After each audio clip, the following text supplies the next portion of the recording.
el tribunal de Cristo. Gloria a Dios. Esta lección, mis hermanos, es una lección muy importante.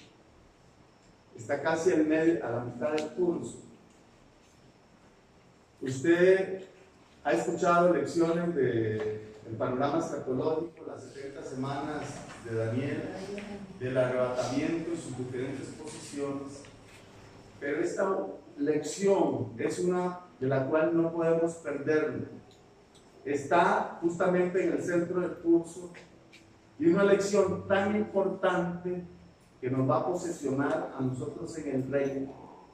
Va a abrir nuestros ojos y nuestro entendimiento de quiénes somos, a dónde estamos, para dónde vamos.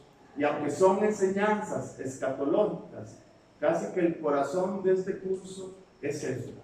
Si nosotros entendemos esta lección hoy, vamos a pararnos en el reino de tal forma que vamos a trabajar con una visión diferente para el Señor y nuestra vida va a cambiar a partir del conocimiento de lo que vamos a tener hoy. Quiero preguntar también para conocer cuántos han escuchado enseñanzas del Tribunal de Cristo.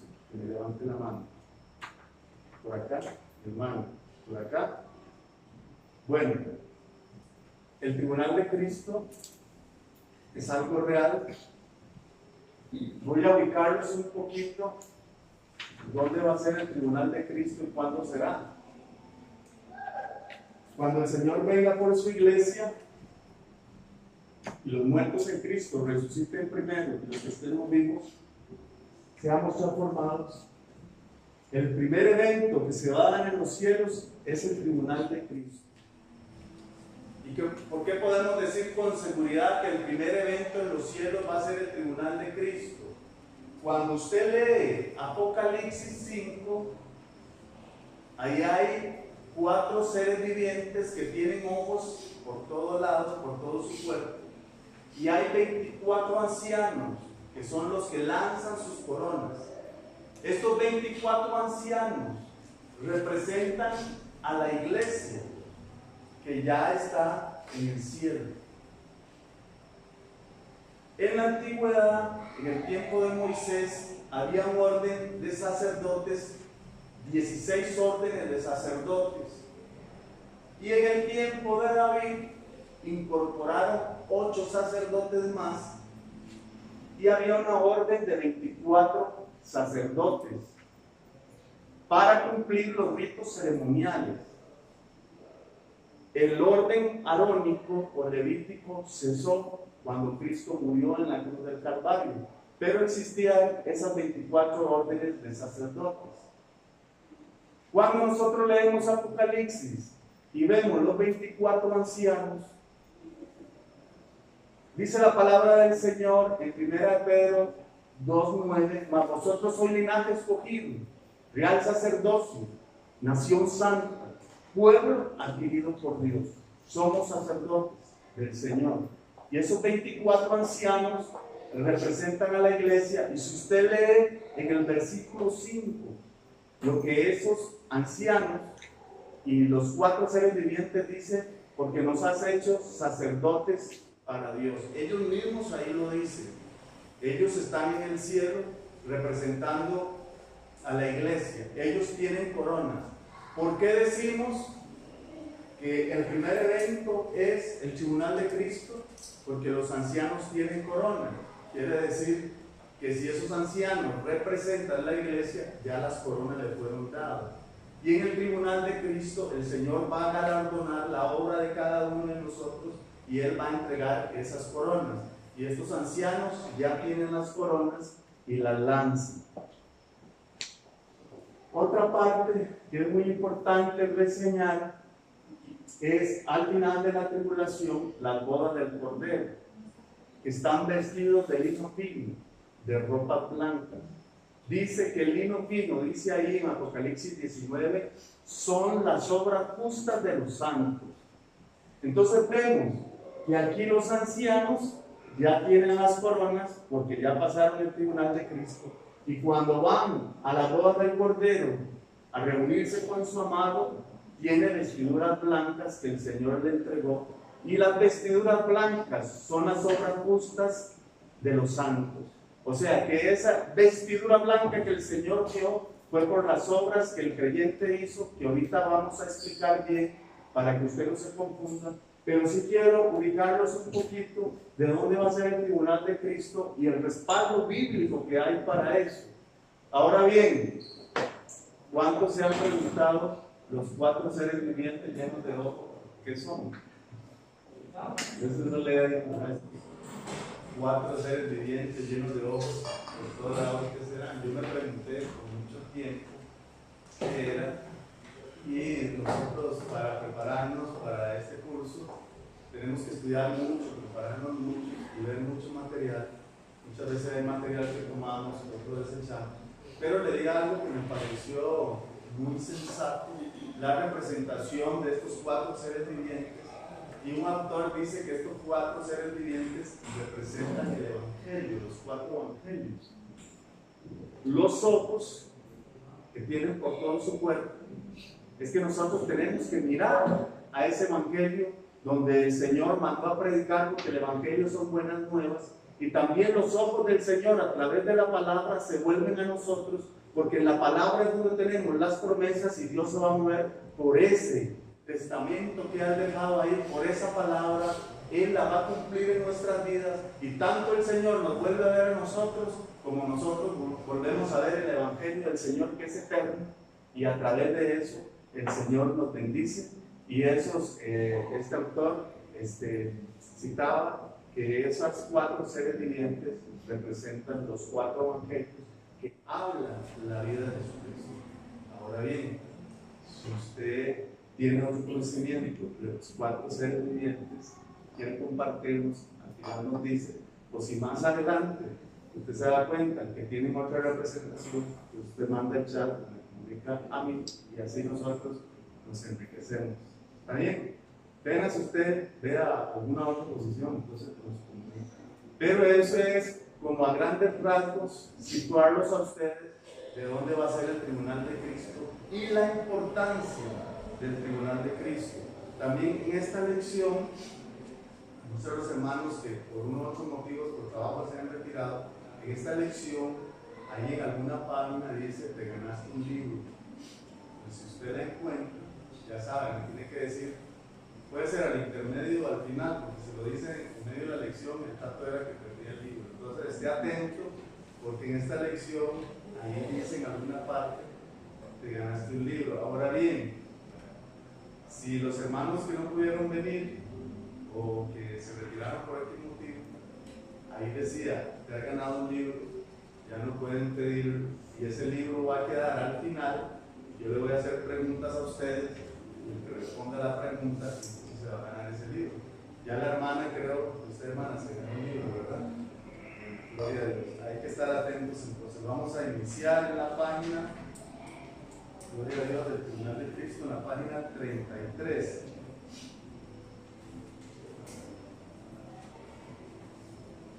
El Tribunal de Cristo es el juicio de los salvados de acuerdo a sus obras, no para salvación, sino que será una recompensa justa al trabajo hecho por amor. No será un juicio para condenación, porque en Cristo tenemos perfección y salvación por su sangre derramada en la cruz. El juez es Jesucristo, la ubicación en el cielo después del rapto de la iglesia, la base del juicio, bien o mal, hecho en el cuerpo. Y el objetivo de ese juicio es la recompensa. La sentencia condenatoria fue pagada por Cristo en la cruz del Calvario. En ese tribunal de Cristo no nos van a juzgar a nosotros para ver si somos salvos, sino que el Señor va a recompensar el trabajo de cada uno, como lo vamos a ver más adelante. El Señor nos va a reunir a todos los creyentes, y ahí a cada uno va a pasar y nos va a mostrar las motivaciones de nuestro corazón de acuerdo a lo que nosotros hayamos hecho en este cuerpo, sea bueno o sea malo. El Señor nos va a recompensar a cada uno de nosotros.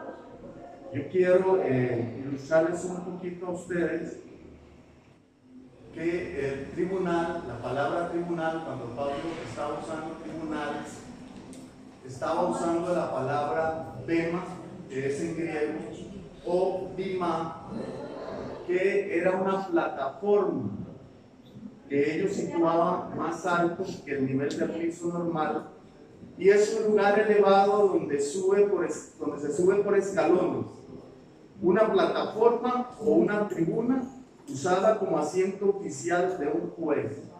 En los Juegos Griegos de Atenas, la vieja arena contenía una plataforma elevada sobre la cual se sentaba el presidente o el juez de la arena, y desde allí recompensaba a todos sus contendientes.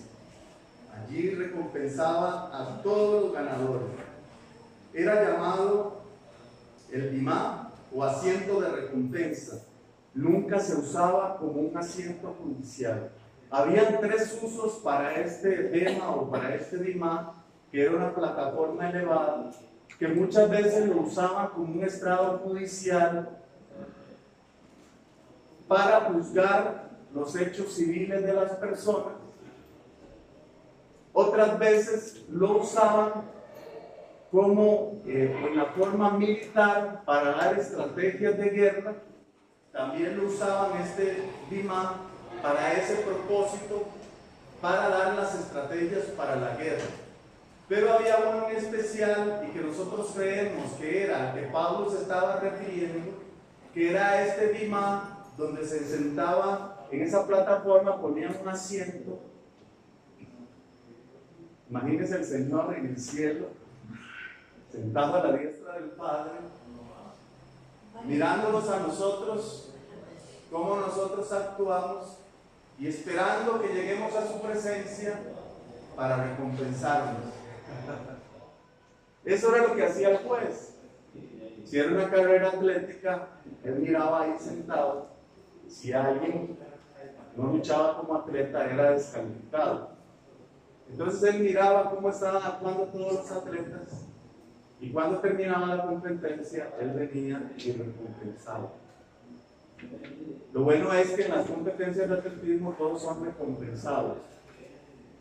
Hay algo que debemos estar seguros antes de entrar a la profundidad de esta enseñanza, que todos, de una o de otra forma, vamos a recibir una corona, por lo menos uno. Porque dice que al que venciere, él le dará la corona de la vida. Ahorita vamos a profundizar en la enseñanza y usted puede estar ahí pensando, ¿qué pasará conmigo? Pero de una vez de adelanto, que por lo menos una corona vamos a tener, porque los 24 ancianos todos lanzan las coronas. Y si representan a la iglesia, ahí lo vi que decía 23 ancianos lanzaron la corona y el otro se quedó viendo. Eso quiere decir que si esos ancianos representan a la iglesia y todos tienen coronas, pues que todos vamos a tener coronas. Gloria a Dios. Cuando nosotros decimos que todos debemos dar cuenta a Dios, ¿verdad? Muchas veces usamos esa expresión, sobre todo cuando nos hacen algo. Pero un día todos le vamos a dar cuentas a Dios. Pero nosotros muchas veces nos excluimos y no nos damos cuenta que eso nos está cayendo a nosotros. Entonces también le vamos a dar cuentas a Dios. Esta lección es tribunal de Cristo, incluso el trono blanco. Los que hemos sido lavados con la sangre de Cristo no vamos a ir a un juicio, sino a examinar nuestro trabajo. Y los que no creyeron en el Señor, pues sí pasarán al juicio del trono blanco, donde será un juicio, donde el Señor les va a mostrar, dice que los libros van a ser abiertos, los libros de las obras, para que el Señor les muestre a ellos, porque en un juicio tienen que haber pruebas, para que el Señor les muestre por qué ellos fueron condenados. Lamentablemente lo que va a aparecer en esos libros es, ¿se acuerda cuando Pablo le habló? ¿Se acuerda cuando aquí? Ve aquí cuando le hablaron y usted rechazó. Porque la Biblia dice que la luz vino hasta el mundo, que esa es la condenación, que la luz vino hasta el mundo y los hombres amaron más las tinieblas que la luz y no quisieron venir a la luz para que sus obras no fueran manifiestas. En ese libro de la vida, el Señor le va a mostrar vez tras vez que Él le llamó por la radio, por un tratado, por la palabra de nosotros, por un programa de televisión, porque ellos estaban meditando y no había nadie que les hablara y estaban viendo ahí unas hormigas. Y Dios les empezó a hablar porque Él empezó a decir que es maravilloso eso. Y Dios les empezó a hablar porque la naturaleza gime a una y habla del Señor. Y ellos, si no hicieron caso, el Señor les va a mostrar. Porque en un juicio tiene que haber pruebas para que una persona sea condenada y las pruebas van a testificar contra ellos. Pero aún, como Dios es tan bueno, dice que se va a abrir el libro de la vida. Dios les va a dar otra oportunidad. Bueno, vamos a ver el libro de la vida. Y su nombre está escrito. El Señor dice que el que no estaba escrito en el libro de la vida se ha estado al lado del Padre. Entonces, esos son los dos juicios futuros que van a ocurrir sobre alguno de los seres humanos. Nadie va a escapar. Tanto los creyentes vamos a ir a un juicio donde no va a ser condenatorio, sino que el Señor va a recompensar la obra de cada uno, y los incrédulos van a ir a un juicio también, porque la palabra del Señor dice que toda rodilla se doblará y toda lengua confesará que Jesucristo es el Señor, para la gloria del Padre. Y aunque ellos no quisieron justificarlo en vida, en este juicio del trono blanco van a tener que doblar sus rodillas y reconocer que Jesucristo es el Señor. Gloria a Dios. Así es que si no lo hacen aquí, lo van a hacer allá, porque ante la santidad y la gloria del Señor no van a poder resistir y van a tener que caer a sus pies. Gloria al nombre del Señor. Aleluya. Esto es apenas una introducción para la enseñanza. Gloria al Señor. Este tema es muy apasionante. Bueno, ya les expliqué un poquito del Bimá. No hemos entrado de lleno a la enseñanza. Yo sé que el Señor nos va a hablar del entendimiento. Y hay algo que yo quiero recalcar y debemos entender, que muchas veces nos confunde. Y cuando no hay claridad y no hay entendimiento de la palabra, entonces nosotros no crecemos. No sabemos quiénes somos, a dónde vamos. Pero cuando la palabra viene a nuestras vidas, dice la palabra del Señor, que nosotros no sabemos ese versículo de memoria. Conoceréis la verdad, y la verdad os hará libres. Gloria al Señor. Entonces, para entrar a esa enseñanza y darnos cuenta que vamos a estar en ese tribunal de Cristo, tenemos que darnos cuenta de algo. La Biblia dice que nosotros somos justificados por la gracia. Nosotros no somos justificados por las obras, sino que hemos sido justificados por la gracia a través de la fe. Juan 16:8 dice: pero cuando venga el Consolador, Él convencerá al mundo de pecado, de justicia y de juicio. De pecado por cuanto no creen en mí, de justicia porque yo voy al Padre, y de juicio porque el príncipe de este mundo ya ha sido condenado.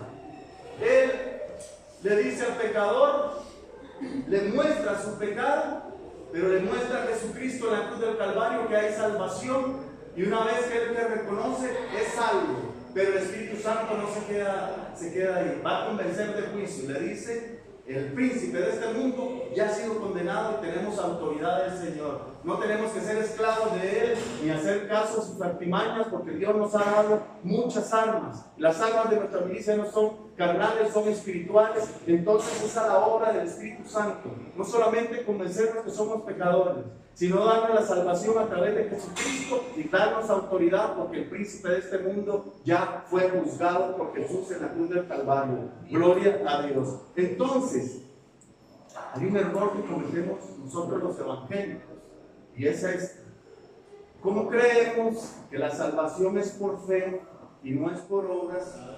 Entonces estamos ahí tranquilos, porque como es por fe, no es por obras, entonces no obramos.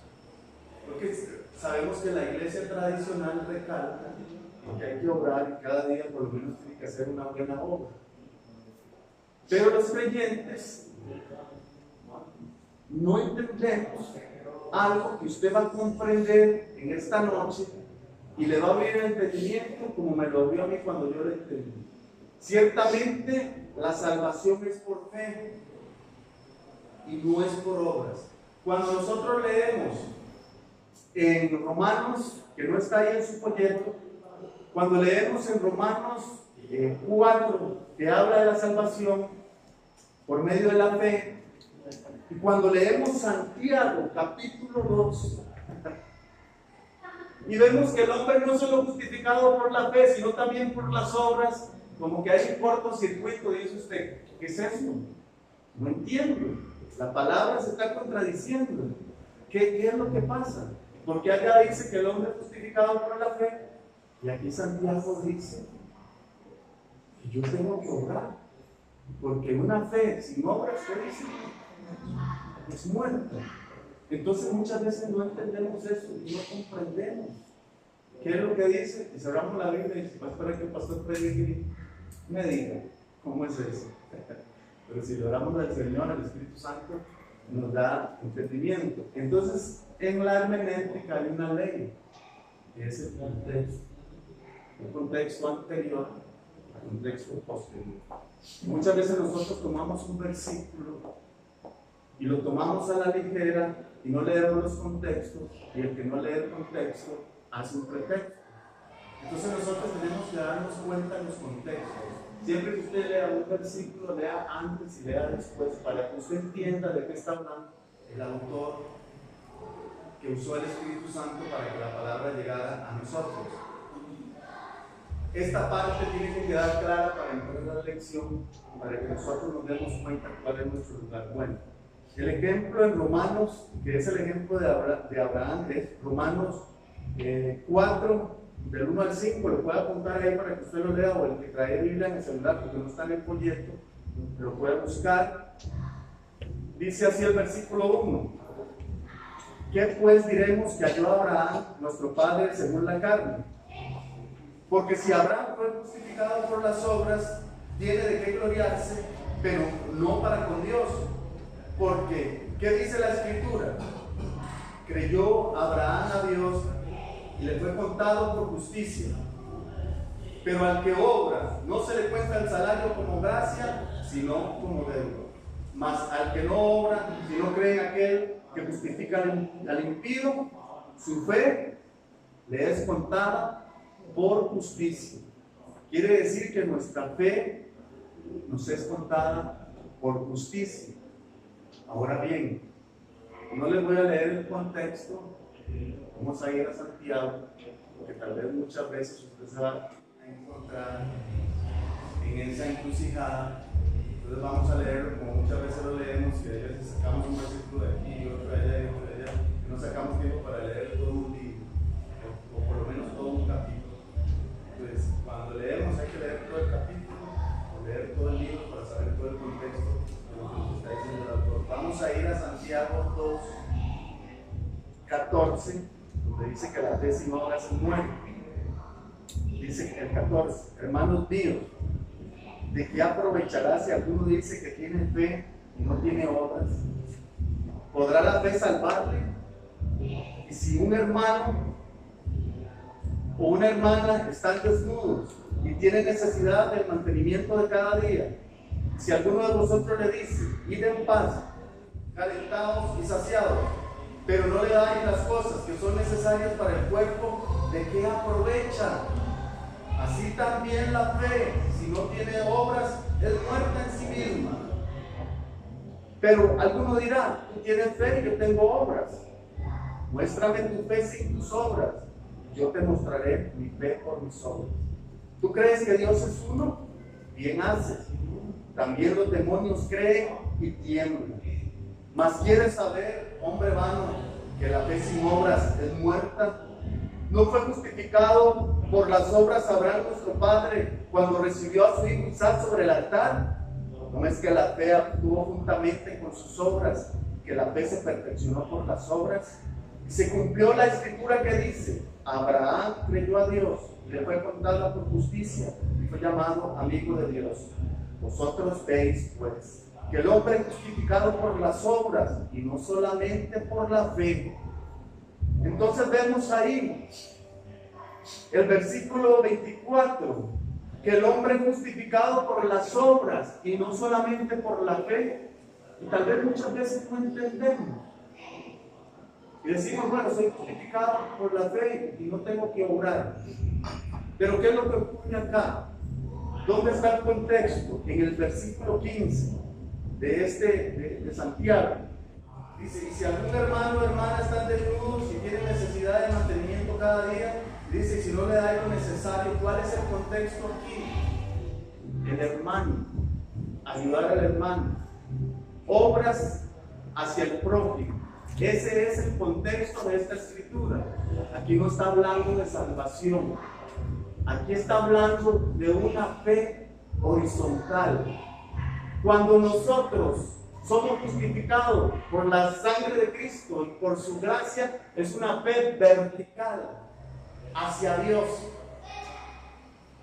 Es una fe que nosotros no podemos producir y un precio que no podemos pagar. Esa es donde dice que el hombre es justificado por la fe y que más el justo por la fe vivirá. Pero cuando Santiago habla de que la fe sin obras está muerta, está hablando de una fe horizontal hacia el prójimo. ¿Dónde está el contexto? En el versículo de Romanos 4, está en el versículo 13. En el versículo 13, 4:13 dice, porque no por la ley fue dada a Abraham o a su descendencia la promesa de que sería heredero del mundo, sino por la justicia de la fe. Porque si los que son de la ley son los herederos, resulta la fe y anulada la promesa. Aquí Pablo está diciendo de las obras de la ley, porque estaban en un contexto judío y la ley no les iba a salvar. Entonces cuando la Biblia dice que somos salvos, no por obras, no está diciendo de las obras que nosotros tenemos que hacer a consecuencia del nacimiento nuevo en Jesucristo y que Dios nos ha transformado y que esas obras nosotros las vamos a realizar de una manera horizontal porque hemos sido cambiados. Aquí en Romanos está hablando de las obras de la ley y de una fe vertical hacia Dios. De tal forma que nosotros debemos tener fe vertical hacia Dios, pero también una fe horizontal. Porque si no tenemos obras, dice la Biblia, que nuestra fe es muerta. Y no solamente sacar dinero o llevar de bocado el hambriento, es que nosotros estamos obrando cuando tenemos un problema, como el problema que tuvo Abraham, que el Señor le dijo, dame tu único hijo, tu único Isaac. Y él ahí estaba obrando. Puede ser que usted esté siendo probado con pruebas y el Señor le dice, dame ese billete de 50,000, ese único billete que tiene, entrégame. Ya no es un hijo. ¿Qué hago?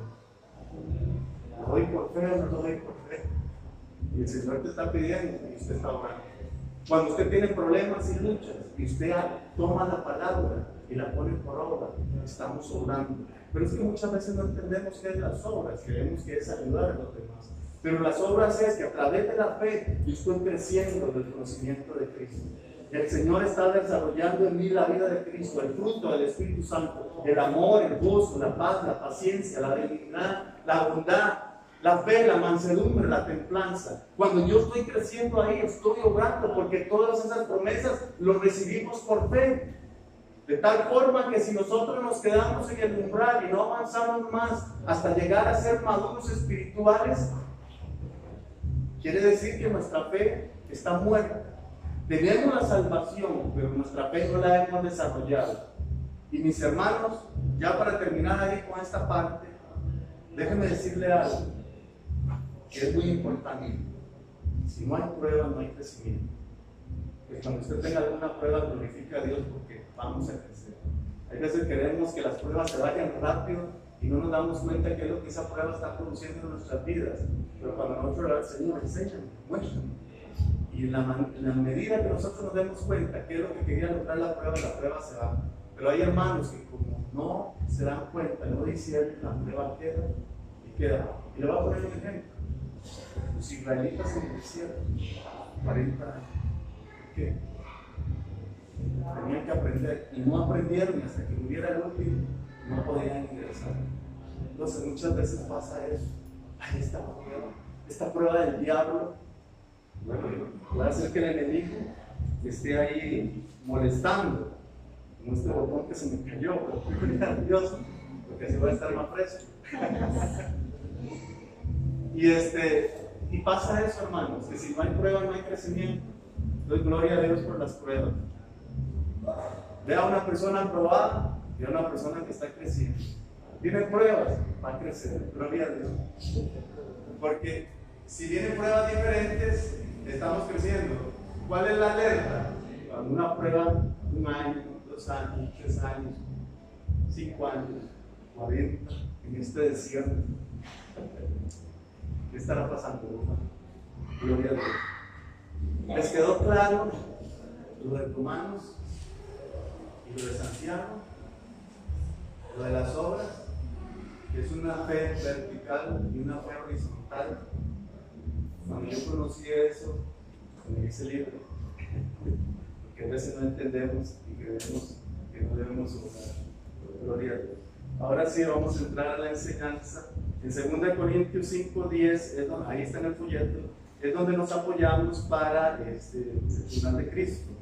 Porque es necesario, oiga, Pablo está diciendo, porque es necesario que todos comparezcamos ante el tribunal de Cristo, para que cada uno reciba según lo que haya hecho mientras estaba en el cuerpo, sea bueno o sea malo. Vea que Pablo lo está diciendo.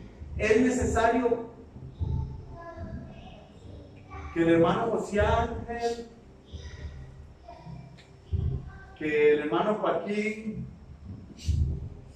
que el hermano Jorge comparezcan ante el tribunal de Cristo. ¿Qué está diciendo? Es necesario que todos, sin excepción. Si esto es algo tan imperativo en la palabra de Dios, es algo sumamente importante para nosotros conocerlo. Si usted tiene 5, 10, 15 años de conocer al Señor y nunca ha escuchado esta enseñanza, que es tan importante, o este día, al conocerla, como yo les he dicho, nos vamos a posesionar mejor en el reino de los cielos. Es necesario que todos comparezcamos ante el tribunal de Cristo. La iglesia dará cuenta de su trabajo mientras estaba en el cuerpo. 1 Corintios 3, 11 al 15. Porque nadie puede poner otro fundamento que el que está puesto, el cual es Jesucristo. Y si sobre este fundamento alguno edificare oro, plata, piedras preciosas, madera, heno, hojarasca, la obra de cada uno se hará manifiesta, porque el día la declarará, pues por el fuego será revelada, por esas pruebas. Y la obra de cada uno cual sea, no importa cuál sea su obra, grande o pequeña, el fuego la probará. Si permaneciere la obra de alguno que sobreedificó, recibirá recompensa. Si la obra de alguno se quemare, aquí es donde dice, él sufrirá pérdida. Si bien él mismo será salvo, aunque así como por fuego. Ve, hermano, si la obra de alguno se quema, él va a sufrir pérdida. ¿De qué? De recompensa. Pero dice, si bien él mismo será salvo. En ese tribunal no se va a juzgar la salvación, porque aunque el creyente pierda la recompensa, va a ser salvo. Pero dice, aunque así como por fuego. En 1 Corintios 5 se estaba dando en la iglesia de los Corintios un pecado muy grave, pecado cual ni aún se nombraba entre los gentiles, tanto que un hombre tenía la mujer de su padre. Y Pablo le dice a los corintios, ¿por qué no quitaron a ese perverso de entre ustedes? Reúnanse ustedes sin mi espíritu. El tal sea entregado a Satanás para destrucción de su carne, a fin de que su espíritu sea salvo en el día del juicio. ¿Qué está diciendo Pablo? Ese hermano que cayó en pecado y no quiere arrepentirse, reunámonos y entreguémonos a Satanás. Digámosle al Señor, Señor, quítale la cobertura, para que él pueda darse cuenta dónde ha caído y reflexionar. Va a venir el enemigo a atacarlo a fin de que él pueda darse cuenta dónde ha caído y se arrepienta, porque tiene que haber arrepentimiento. Y a causa del Señor quitar esa cobertura y él darse cuenta de su condición y el Espíritu Santo lo viene a redarguir, se va a volver al Señor y va a ser salvo, pero como por fuera. Muchos se van de la iglesia y, como decía un hermano, unos llegan sin una pierna, otros sin una mano, otros sin la esposa, otros sin los hijos, y ahí se llora el corriente de gente. Ay, hermano, me fui y perdí esto, perdí lo otro. Y hay hermanos que se van y vuelven, y después se vuelven a ir y vuelven a regresar. Son salvos como por fuera, porque tienen que pasar por cada una, porque fuera en Egipto no hay Espíritu Santo, no hay palabra, no hay compañerismo, no hay comunión con los hermanos. No puedo decirle al hermano, hermanito, ore por mí, estoy pasando por una prueba tremenda. No puedo venir y sentarme y escuchar la palabra y el Señor me habló. No puedo alabar al Señor y liberarme del estrés y el cansancio, porque estoy fuera. Y entonces hay muchos creyentes que van a ser salvos por fuera. Gloria a Dios. Bueno, vamos a terminar acá. Faltan 5 para las 8. Vamos a terminar acá. Faltan 5 para las 8.